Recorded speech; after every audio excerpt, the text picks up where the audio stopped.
Render into passive અથવા active અને passive voice. સૌ પ્રથમ સિમ્પલ પ્રેઝન્ટ ટેન્સ, સાદો વર્તમાન કાળ.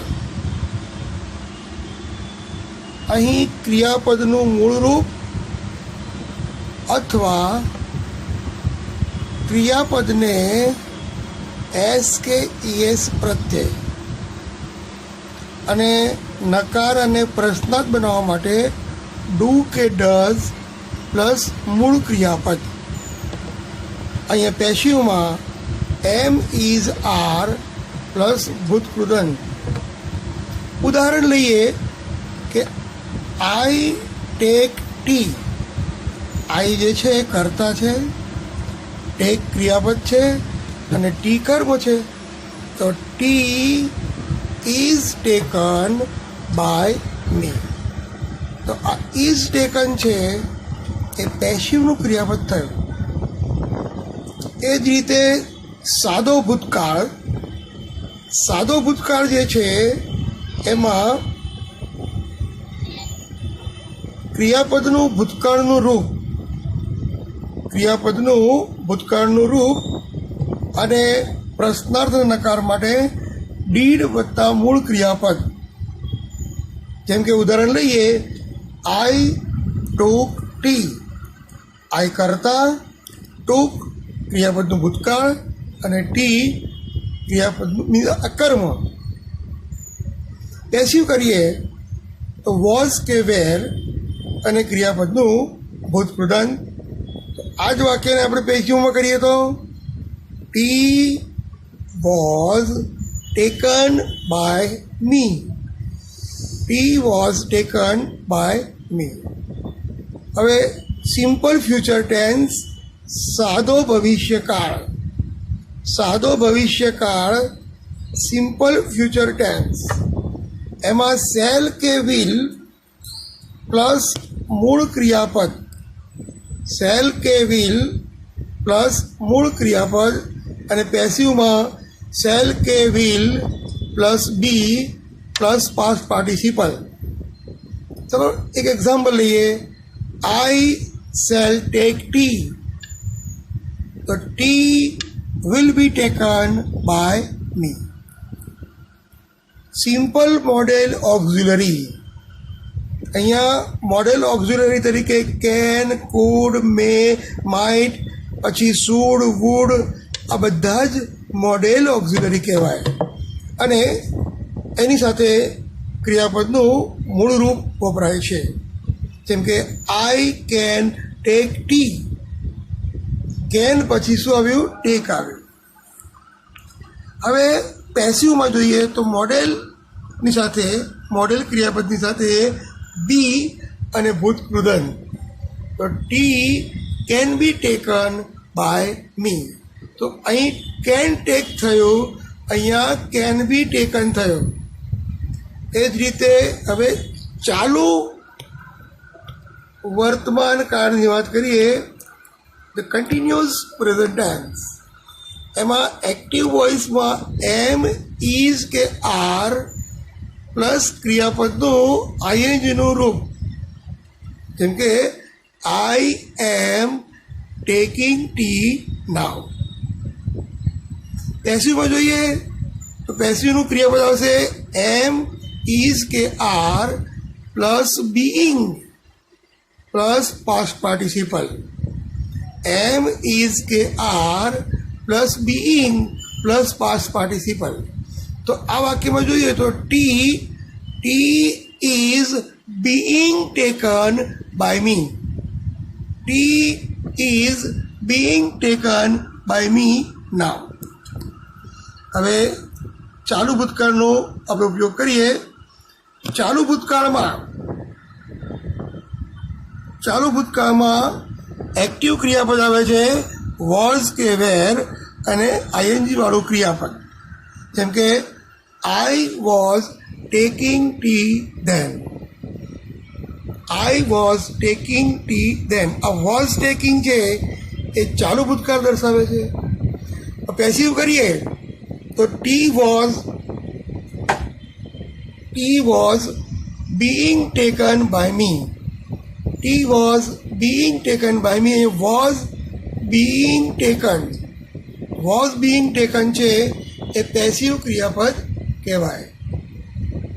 હવે આપણે પૂર્ણ વર્તમાન કાળ લઈએ તો પરફેક્ટ પ્રેઝન્ટ ટેન્સ. એમાં એક્ટિવ વોઇસમાં હેવ કે હેઝ પ્લસ પાસ્ટ પાર્ટિસિપલ. જેમ કે I have taken tea. Have taken એ એક્ટિવ વોઇસ દર્શાવે છે. પેસિવમાં tea has been taken by me. અહીંયા આવશે has been taken. Perfect past tense.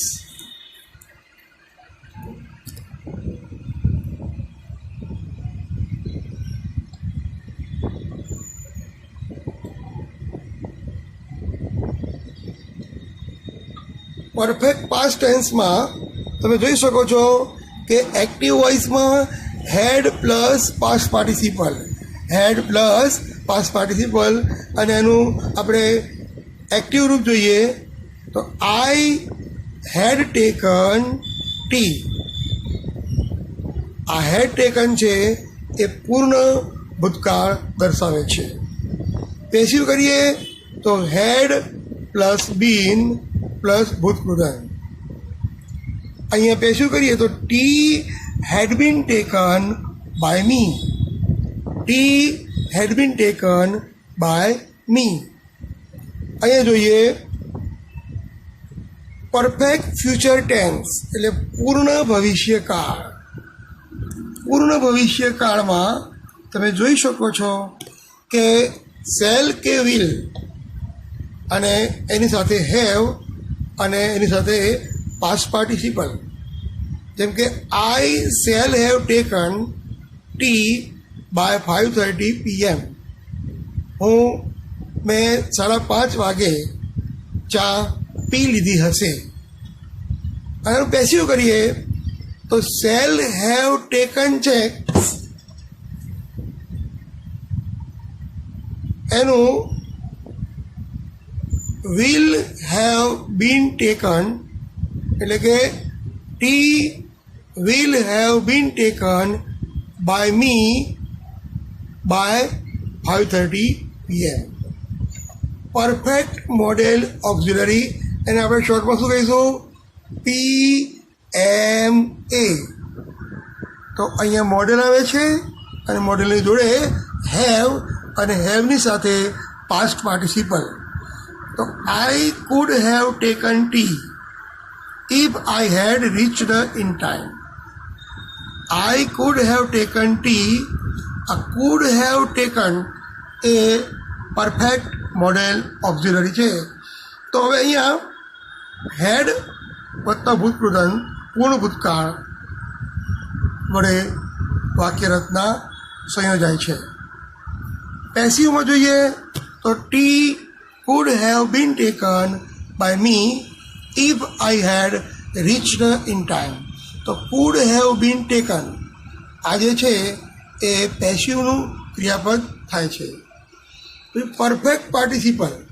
Perfect પાર્ટિસિપલમાં હેવિંગ પ્લસ પાસ્ટ પાર્ટિસિપલ બરાબર અને પેસિવમાં having plus been plus past participle. તો જુઓ એનું ઉદાહરણ જોઈએ. Having taken tea I went out. તો આનું પેસિવ કરીએ તો tea having been taken I went out. આટલું ભણ્યા પછી થોડી વસ્તુ સમજી લઈએ કે પેસિવ વોઇસમાં વાક્યને ફેરવવા માટે કર્મ જરૂરી હોય. આપણે વાક્યનો કર્મ શોધવો પડે અને કઈ રીતે શોધીશું એ સમજીએ કે આપેલા વાક્યના કર્તા અને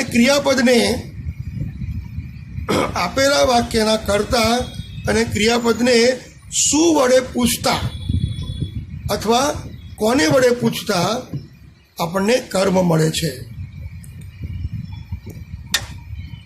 કેટલીક ટેકનિકો સમજીશું, જેમ કે સાદો વર્તમાન કાળ, સાદો ભૂતકાળ અને સાદો ભવિષ્યકાળ.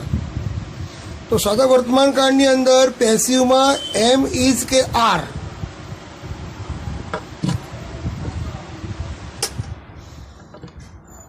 અને સાદા ભૂતકાળમાં પેસિવમાં વોઝ કે વેર. પણ સાદો ભવિષ્યકાળ હોય તો પેસિવ બનાવતી વખતે ભૂતકૃદંતની આગળ બી મૂકવામાં આવે છે. અને એ જ રીતે સિમ્પલ મોડેલ ઓક્ઝિલરીમાં પણ પેસિવમાં બી મૂકવામાં આવે છે. ચાલુ વર્તમાનકાળ અને ચાલુ ભૂતકાળ, ચાલુ વર્તમાનકાળ અને ચાલુ ભૂતકાળમાં પેસિવ બનાવતી વખતે પેસિવ ક્રિયાપદમાં બીઈંગ શબ્દ મૂકવો ફરજિયાત છે. બીઈંગ ચાલુ વર્તમાનકાળ અને ચાલુ ભૂતકાળ. એ જ રીતે પૂર્ણ વર્તમાનકાળ, પૂર્ણ ભૂતકાળ, પૂર્ણ ભવિષ્યકાળ એમ ત્રણે ત્રણ કાળમાં, પૂર્ણ કાળમાં અથવા તો પરફેક્ટ મોડેલ ઓક્ઝિલરીમાં અને અથવા પરફેક્ટ પાર્ટિસિપલ, આ પૂર્ણ ક્રિયાના કાળ, પૂર્ણ ક્રિયાના કાળ કોને કહીશું? પૂર્ણ વર્તમાન કાળ, પૂર્ણ ભૂતકાળ, પૂર્ણ ભવિષ્યકાળ, પરફેક્ટ મોડેલ ઓક્ઝિલરી અને પૂર્ણ કૃદંત. આ દરેકે દરેક ટેન્સની અંદર પેસિવ કરતી વખતે ભૂતકૃદંતની આગળ બીન મુકાય છે. જુઓ, BWN બીન મુકાય છે. એ BWN બીન ફરજિયાત મૂકવું પડે. તો આટલી વાત યાદ રાખવાની. હવે આપણે પ્રશ્નાર્થ વાક્યનું પેસિવ કઈ રીતે કરીશું એ આપણે શીખીએ. તો કેટલીક અગત્યની ટિપ્સ મેં તમને હમણાં જ કીધું કે સાદો ભવિષ્યકાળ અને સાદા મોડેલ ઓક્ઝિલરીમાં પેસિવ વખતે સહાયક તરીકે બી શબ્દ મુકાય છે. એ જ રીતે ચાલુ કાળમાં, ચાલુ વર્તમાન કાળ, ચાલુ ભૂતકાળ, ચાલુ કાળમાં પેસિવ માટે બીઈંગ પદ મુકાય છે, બીઈંગ શબ્દ મુકાય છે. એ જ રીતે પૂર્ણ કાળમાં પેસિવ વખતે બીન આ શબ્દ મુકાય છે. આટલું તમારે યાદ રાખવું પડે. પ્રશ્નાર્થ વાક્ય રચનાનું પેસિવ કરતી વખતે એક સ્ટ્રક્ચર યાદ રાખો.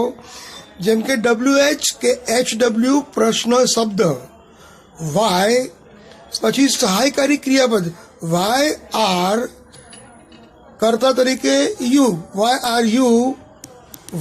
R you writing a letter now. તો પ્રશ્નાર્થ વાક્યમાં why are you writing a letter now. તો આ જે પ્રશ્નાર્થ વાક્ય છે એનું પેસિવ કરીએ તો WH કે HW પ્રશ્ન શબ્દ,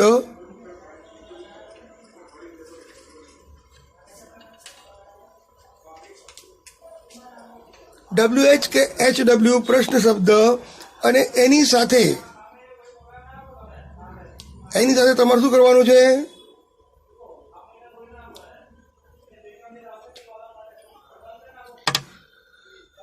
સહાયકારક ક્રિયાપદ મૂક્યા બાદ અહીંયા જેમ કર્તા છે એમાં અહીંયા કર્મ મૂકવાનો છે અને અહીંયા જે કર્મ છે એની જગ્યાએ બાય વત્તા કર્તા મૂકવાનો છે. જેમ કે આપણે ઉદાહરણ લઈએ, એક ઉદાહરણમાં જોઈ લઈએ આપણે કે why did Arpan buy a new car. Why did Arpan buy a new car. તો why was a new car bought by Arpan. એ જ રીતે જુઓ, do you do your work sincerely. આ સાદો વર્તમાન કાળ છે, પ્રશ્નાર્થ છે. એટલે યોર વર્ક જે છે એ યોર વર્ક એ કર્મ છે. એટલે is your work done by you sincerely. When will Rishi call Tanuja. તો when will Tanuja be called by Rishi. When will Tanuja be called by Rishi. હવે પ્રશ્ન વાક્યમાં હુની રચના જોઈએ તો હુ વોન ધ પ્રાઇઝ. હુની રચનામાં તમારે શું કરવાનું છે? બાય વોમ મૂકવાનું. તો by whom was the prize won. By whom was the prize won. અહીંયા એ જ રીતે આપણે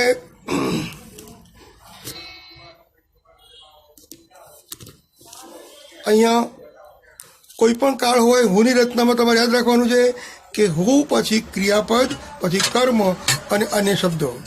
અને પેસિવમાં બાય વોમ પ્લસ સહાયકારી ક્રિયાપદ, કાળ મુજબનું ક્રિયાપદ, પછી કર્મ, ભૂતકૃદંત અને અન્ય શબ્દો.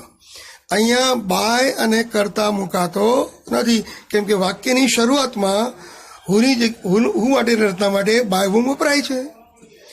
હવે હુ ઇઝ સિંગિંગ સોંગ્સ? તો બાય વોમ ઇઝ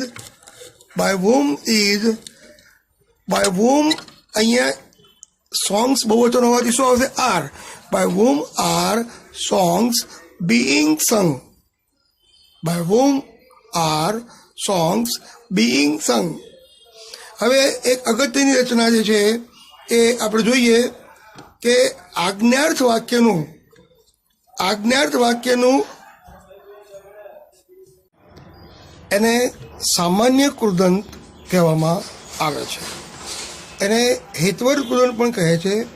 ઇન્ફિનિટિવનું એક્ટિવ વોઇસમાં સ્વરૂપ છે ટુ ડુ અને પેસિવમાં two be done.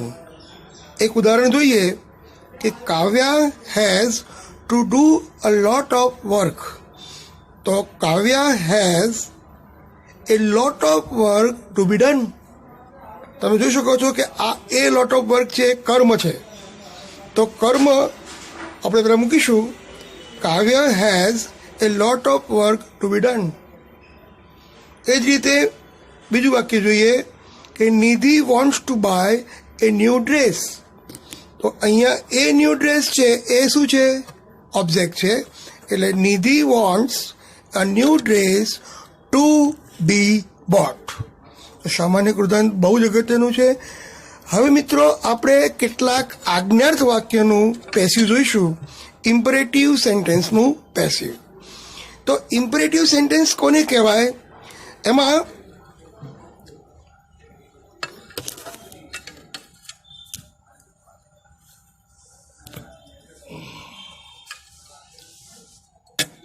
Imperative sentence માટે તમારે એટલું યાદ રાખવાનું કે આ વાક્યમાં આજ્ઞાઓ જુદા જુદા પ્રકારની હોય છે. તે દરેકનો ભાવ અલગ અલગ હોય છે. જેમ કે આજ્ઞામાં વિનંતી, હુકમ, સલાહ, સૂચના, ચેતવણી વગેરે સૂચવવામાં આવે છે.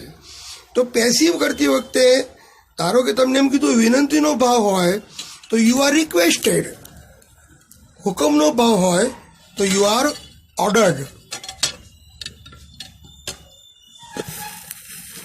સલાહનો ભાવ હોય તો યુ આર એડવાઇસ્ડ. અને સૂચનનો ભાવ હોય તો યુ આર સજેસ્ટેડ. ચેતવણીનો ભાવ હોય તો યુ આર વોર્ન્ડ. અને આપણે એનું એક પેસિવ જોઈએ. You are warned, you are suggested, you are advised આ મૂક્યા પછી ક્રિયાપદનું ટુ વાળું રૂપ મુકાય છે અને ટુ પછી આપેલું વાક્ય જોડી દેવાય છે. જેમ કે પ્લીઝ હેલ્પ મી. તો you are request to help me. એ જ રીતે તમે જુઓ ટેક મેડિસિન રેગ્યુલરલી. તો you are advised to take medicine regularly. એ જ રીતે શટઅપ.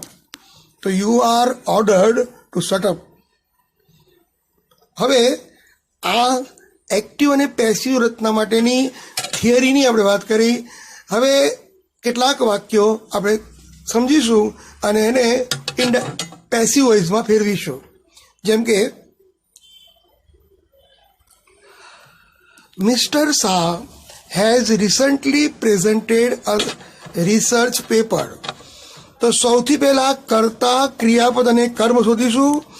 મિસ્ટર શાહ એ કર્તા છે, હેઝ પ્રેઝન્ટેડ એ કર્મ છે, અને અ રિસર્ચ પેપર હેઝ પ્રેઝન્ટેડ એ ક્રિયાપદ છે, અને અ રિસર્ચ પેપર એ કર્મ છે. તો a research paper has recently been presented by mister Shah. બીજું એક વાક્ય લઈએ. Having won the election Vijay Rupani went to his village. તો આ વાક્યમાં ધ ઇલેક્શન છે એ ઓબ્જેક્ટ છે.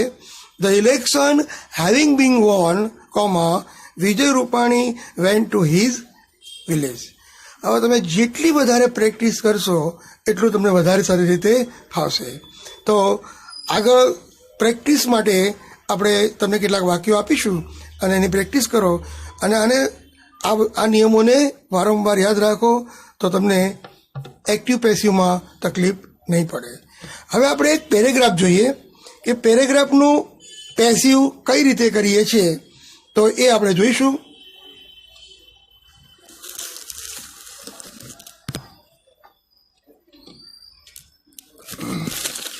તમને પરીક્ષામાં આ રીતે પેરેગ્રાફ આપ્યો હોય પેરેગ્રાફ, તો પહેલાં વાક્યને વાંચીએ. Birds build nest very intelligently. Birds એટલે પક્ષીઓ કરતા છે, બિલ્ડ ક્રિયાપદ, અને નેસ્ટ કર્મ. તો nest are built by birds very intelligently. પછી some water birds lay eggs in the wetland. તો સમ વોટર બર્ડ છે શું છે? કર્તા, અને એગ્સ જે છે શું છે? કર્મ. તો eggs are laid LAID laid by some water bird in the wetland. Do you know this fact? So is this fact known by you?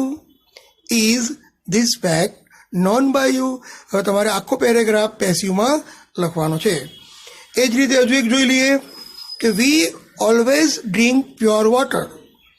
તો pure water is always drunk by us. We never break the rules of good health. So the rules of good health are never broken by us. We always follow the basic instruction. The basic instruction are always followed by us. તો મિત્રો active પેસિવમાં આ બે રીતે પરીક્ષામાં પૂછાય, અને દરેક વિદ્યાર્થી માટે આ ટોપિકમાં વધુને વધુ પ્રેક્ટિસ કરશો તો તમને વધુ સરસ એની અંદર પકડ આવશે. હું આશા રાખું કે તમે પ્રેક્ટિસ કરી અને તમારો સારામાં સારો સ્કોર કરો. Okay, bye bye.